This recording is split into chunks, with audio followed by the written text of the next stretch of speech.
Bonjour, dans cette vidéo, nous allons donner des pistes pour construire des questions aléatoires de type QCM autour d'un graphique rassemblant différentes courbes.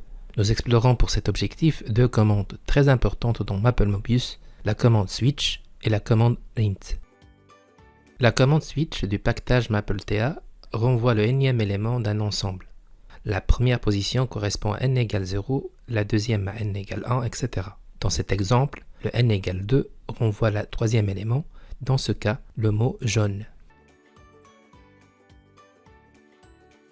La commande int, associée à l'argument n du paquetage MapleTA, renvoie des entiers aléatoires entre 0 et n-1. Le n-1 est inclus. Par exemple, int3 renvoie les entiers aléatoires 0, 1 et 2. Associer les deux commandes est possible. Cette technique est très pratique dans la construction de questions aléatoires. On va l'utiliser dans notre cas pour cet exemple Mobius. Nous passons à l'environnement Mobius et nous optons dans la zone réponse pour une question choix multiple avec une interface qui est propre.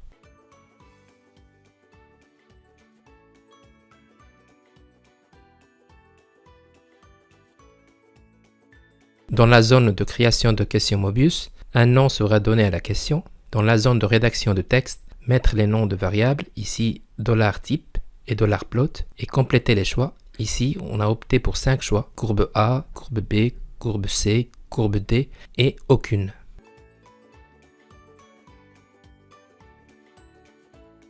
Dans la zone algorithme, $version pour un entier aléatoire entre 0 et 4, $type pour renvoyer des questions aléatoires, ici affine, quadratique, exponentielle et constante. $réponse pour renvoyer la bonne position de la réponse. $plot pour avoir un graphique rassemblant les 4 courbes, objet de la question. On pourra agir bien sûr sur les options pour un affichage optimal. Ici par exemple, nous ajoutons une option sur la taille du graphique.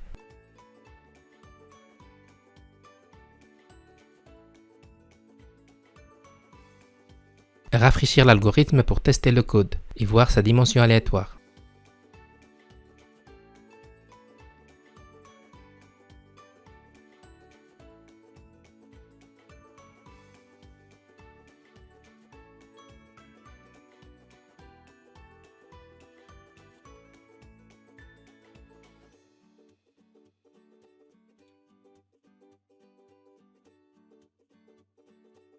Paramétrer l'interface de nos choix multiples et mettre la variable $réponse dans la case de correction de la question.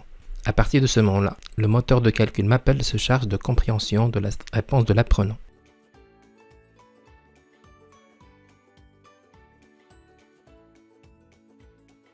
Prévisualiser la question pour afficher l'interface de l'apprenant, l'élève ou l'étudiant. Rafraîchir la question pour voir la dimension aléatoire. Le code couleur vert atteste de la bonne réponse. Le code couleur rouge pour la mauvaise réponse.